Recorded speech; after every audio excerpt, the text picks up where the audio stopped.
Hello, my name is John Schneider. When I was a kid, I used to visit my Grandma Vi in the Jersey Bayshore area, and I'd take 8mm movies of my family and their friends. In fact, I was the family filmmaker. Today I live here, but traded my film camera for video, and recently shot this tugboat in the Shrewsbury River. Welcome to Jersey Bayshore country. This is where you'll find Raritan Bay, the Atlantic Ocean, as well as Sandy Hook Bay. Where is the Jersey Bayshore?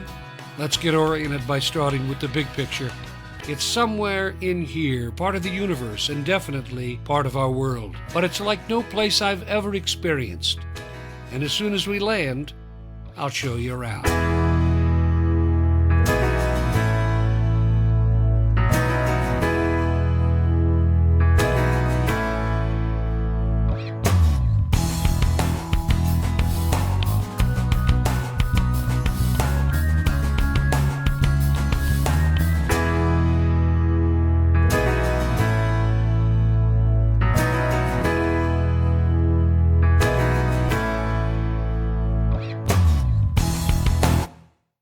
You can tell it's becoming fall because the leaves are starting to turn, and I thought it would be interesting, at least for me, maybe not for you, for me to return to the place that I first came when I first moved here.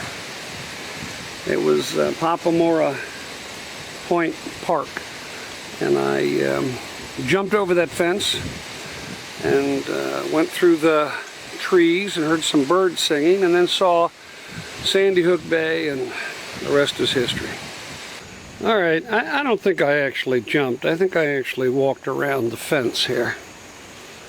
And I saw this natural path, and I didn't know exactly where it was going to go, but I figured I'd see the water.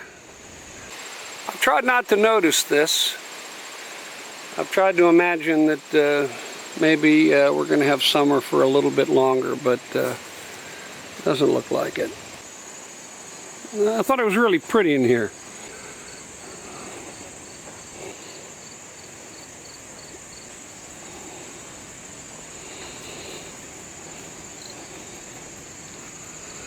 Well, you know, change is, as stupid as it sounds, change is ever present, isn't it? We just go from one part of life to another.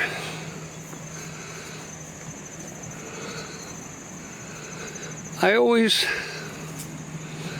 enjoy the water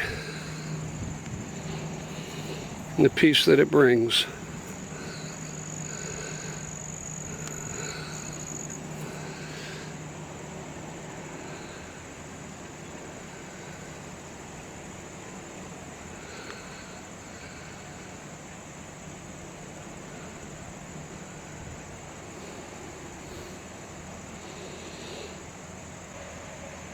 Not many boats out today.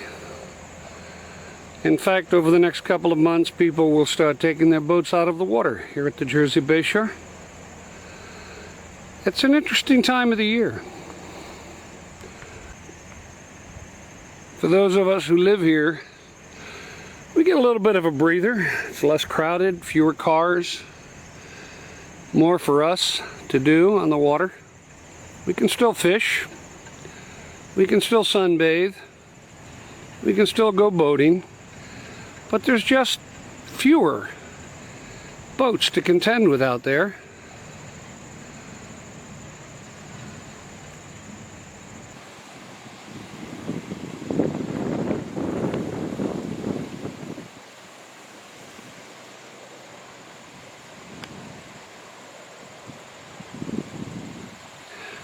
Right over there on that point,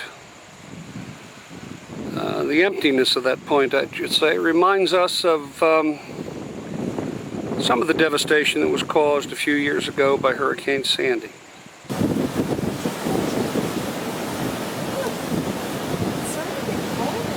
She rolled in across there. She came right over Sandy Hook, right over there.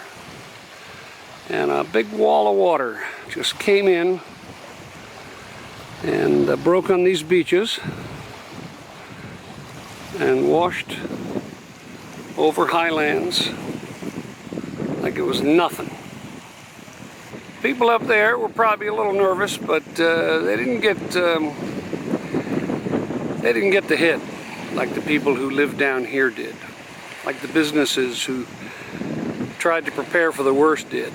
This was a tough time for Highlands and the towns around it. And this was a great place to live, even with the hurricanes. Hurricanes aren't fun, but this is still a great place to live. And we do love it here.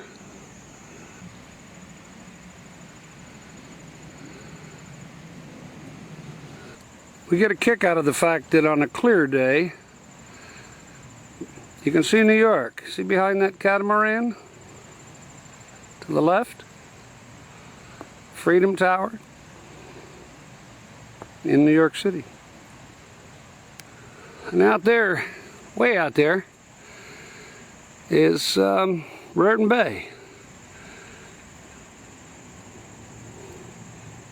And it's not turning out to be such a bad day, despite these clouds. A little wind picking up, but no sails on this one.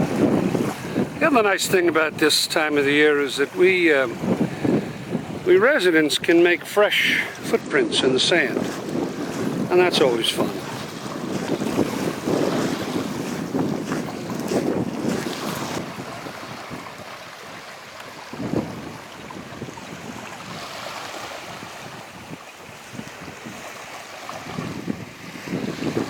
Birds love it here. There's more than 300 species of birds in this area.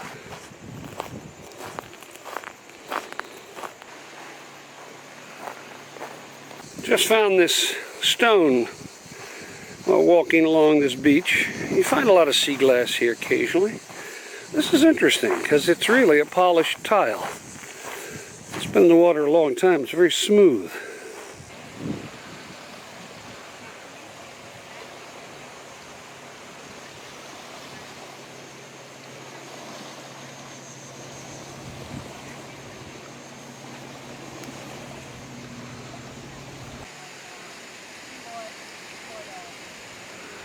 I just stopped and talked to these folks. They're so nice, and they're from other parts of the area.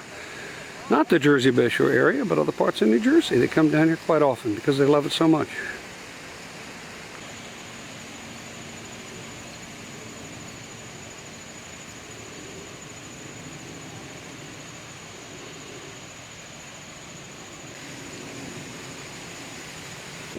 You can tell it's low tide. One way you can tell are those shallows out there. I've gotten trapped out in those shallows myself. You know, people, if you don't ask it, you're probably thinking it, if you're not from here, what in the world can I do there after the summer? You know, should I settle in, start watching TV and read a book at my house? No. What you can do is exactly what I'm doing. Explore, walk around, enjoy the scenery. Even when it snows, it's pretty.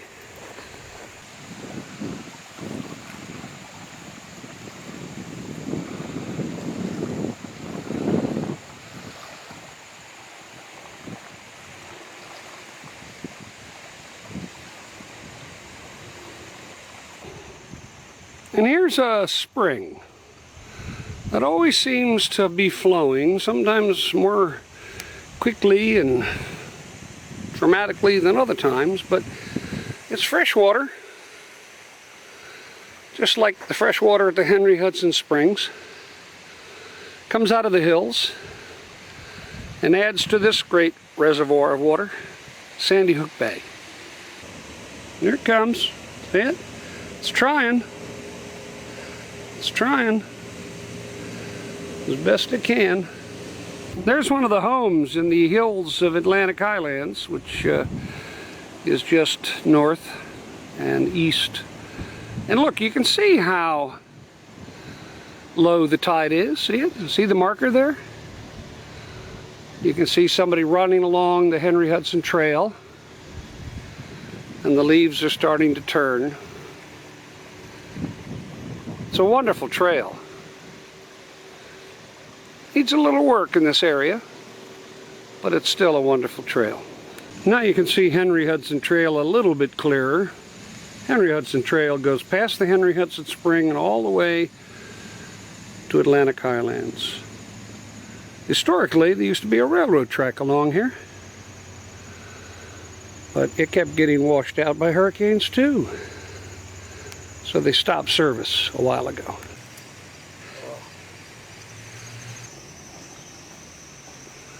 So then if we turn around and go back toward Highlands, autumn is coming, ladies and gentlemen, to the Jersey Bayshore. It's coming.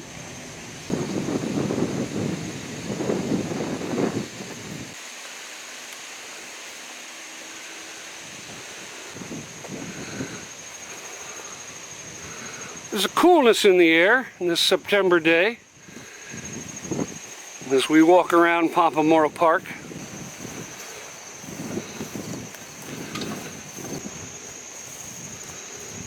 Pretty, isn't it?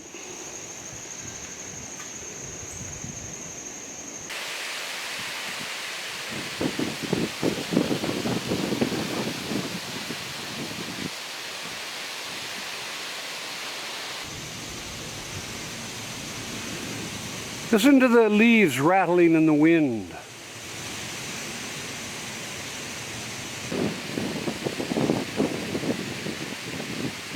You know why the leaves rattle more in the fall?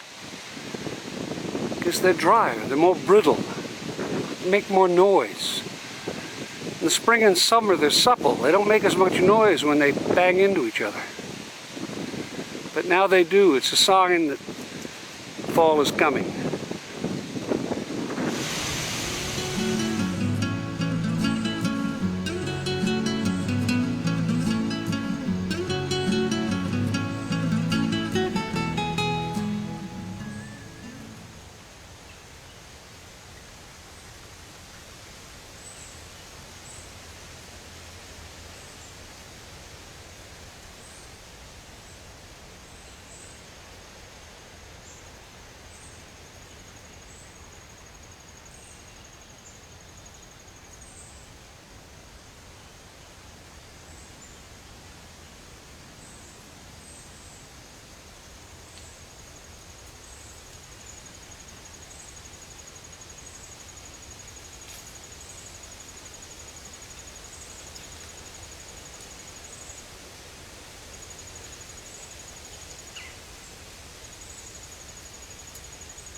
Thompson Park is where we're at today, and it's a park designed for year-round use. Today, with a briskness in the air as fall approaches, we're going to go canoeing with Robin, who works from the Monmouth County Park System. Thank you, Mary. Thank you, Mary.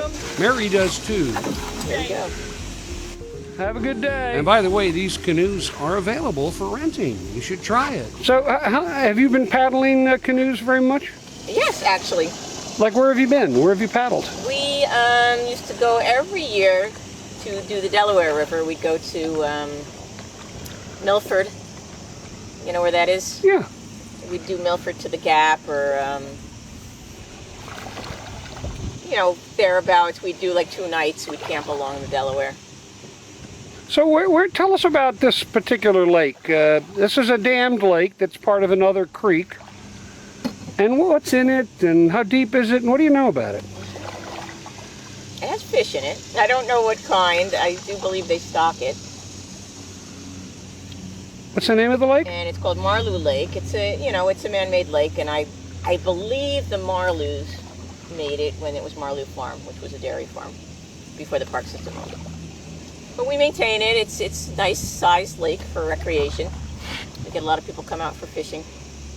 So people can come out here and they can rent these canoes and go out in the lake. I think they do it like every other weekend or something like that. That's nice. Which is a nice thing.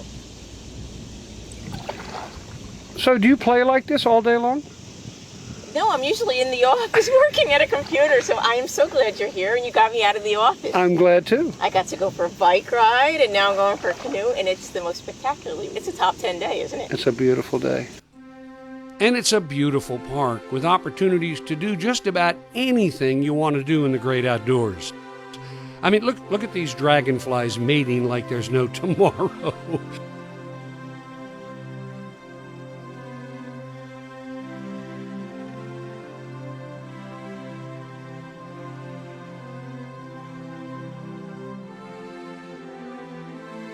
And these turtles with not a care in the world. Robin is our guide today, and she's taking me to see a bridge she actually designed for the park. That's her job. Okay, well, I'm a landscape architect. I design site work for park facilities like playgrounds, recreation trails, pedestrian access around buildings into facilities, patios and things like that. And so it's a lot of fun when I get assigned a project to go out in the field and to gather information, and, reconnaissance and collecting everything I need and talking to all the people that I need to talk to.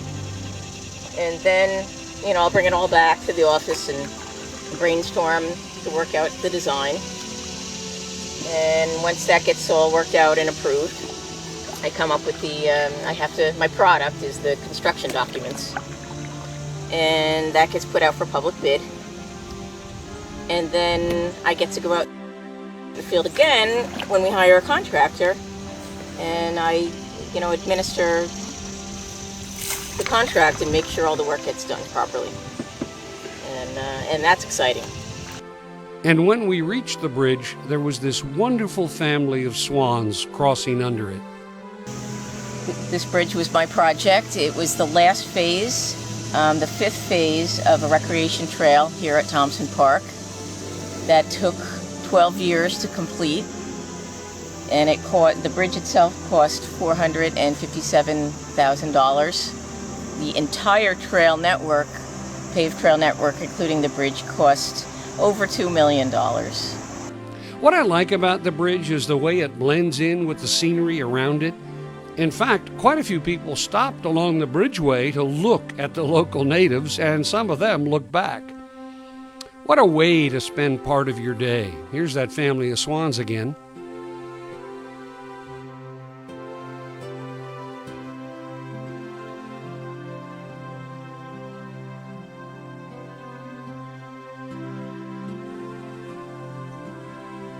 Look at this fella who caught something delicious to eat. And these guys, I call them the 3 amigos. And this perky little fella, he loved the water. The bridge and the trees and the water all blend together very naturally. And some folks take their bikes across the bridge to ride the miles and miles of trails in Thompson Park. Another thing that I like about the bridge is that it's not in a straight line. Instead, there are a few graceful curves which do make the trip much more interesting. Regardless, there is still the need to stop and look before moving on to explore the rest of the park. The bridge was constructed, the construction began November of 2011 and it was completed in January of 2012. The trail and bridge is designed to AASHTO standards, 10 foot wide for shared use, a safe passing distance for 2 bicycles. There were a few permits that were required as a part of this project, a wetlands permit and a flood hazard area permit. The wetlands permit requires that you don't disturb any of the wetlands, so the bridge was constructed, it was pile driven, and it was constructed completely from the deck of the bridge, so there was no damage to the wetlands floor. Now the height of the bridge was dictated by a flood hazard area requirement. The way the bridge is located, pulling you across the lake and into and across the lake, it enables you to see so much more wildlife. We've seen different types of waterfowl, geese, ducks. There were swans that had babies here, cygnets, this year. Night herons, green herons, sandpipers. You see various types of turtles.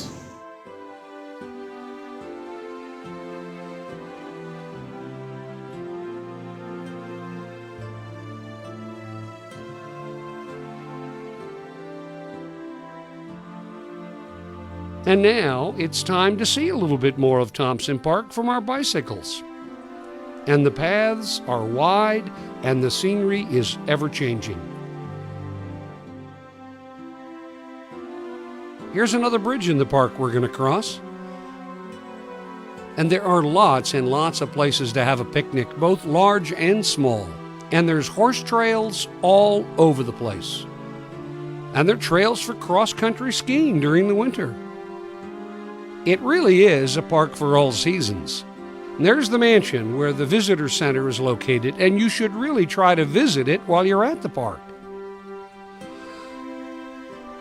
There are some slight inclines along the way on these trails, but nothing you can't handle. It's very smooth and very easy.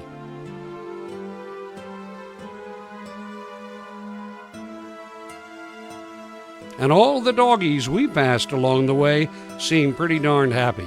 Incidentally, most of this park used to be a large farm, so there are lots and lots of open fields to fly a kite. Now look at this field of red-leafed plants. Amazing, isn't it? I just had to stop. But now I want to show you what I found among the goldenrod. I found some thistles with some very interesting activity. Look at this very cool butterfly pollinating the flowers.